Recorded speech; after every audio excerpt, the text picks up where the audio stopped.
Thank you and good evening, everybody. So I'm going to talk very briefly both about screening and diagnostics of symptomatic patients because I have a role in both. So first of all, for screening, the UK National Screening Committee makes recommendations to ministers, actually ministers in all 4 countries in the UK, about what programmes there should be. It's then up to ministers to decide whether we have them. Generally speaking, they're quite in favour, so that's quite good news.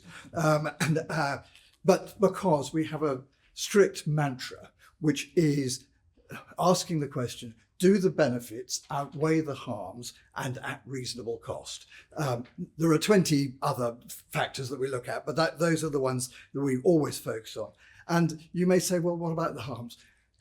Muir Gray, who was one of my predecessors in this role, he said all screening programs can cause harm. So you really have to know that the benefits outweigh them. And we can come on to examples of that later on.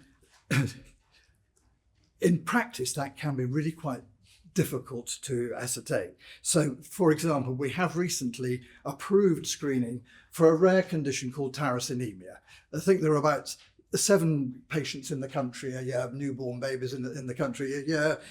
Probably about 2 or 3 of those we would know anyway because they're siblings of ones that have already been diagnosed. And so working out the cost effectiveness of that is difficult, but we have come to the conclusion and have made the recommendation, and it has been accepted that we should have screening for tyrosinemia. And we're looking at other things. And you mentioned earlier on that at the moment we don't have that many things on our blood spot test. We are working on that, I can assure you. And we are, of course, awaiting news about whole genome sequencing, and we'll be hearing more about that, no doubt, in the panel discussion with the generation study. So we're watching that extremely carefully.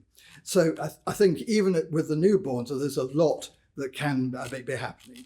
Turning now to adult screening, quiz question: what proportion of all cancers in this country are diagnosed through screening? Who's going to give me a figure? Steve, you're not allowed to, because you might know the answer.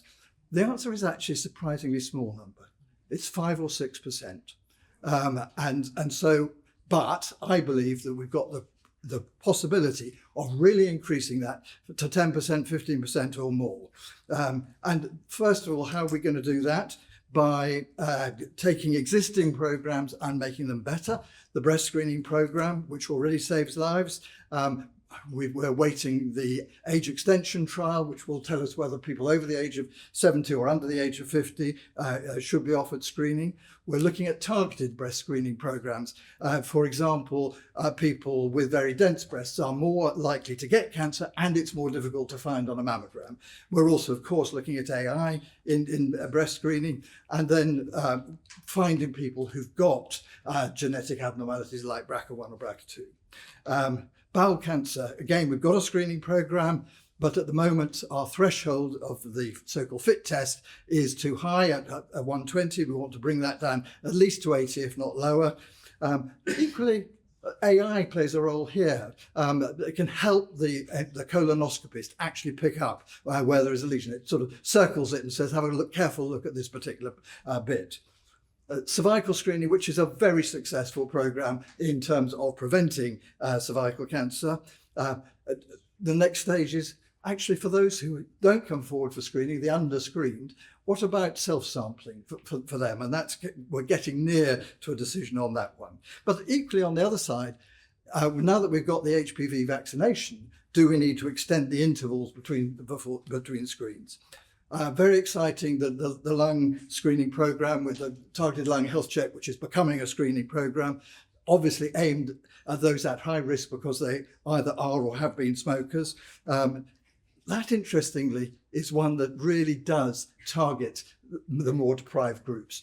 So we're really excited about that, and we're demonstrating that. Prostate screening is one of the ones that we are looking at extremely carefully. It is really, really difficult.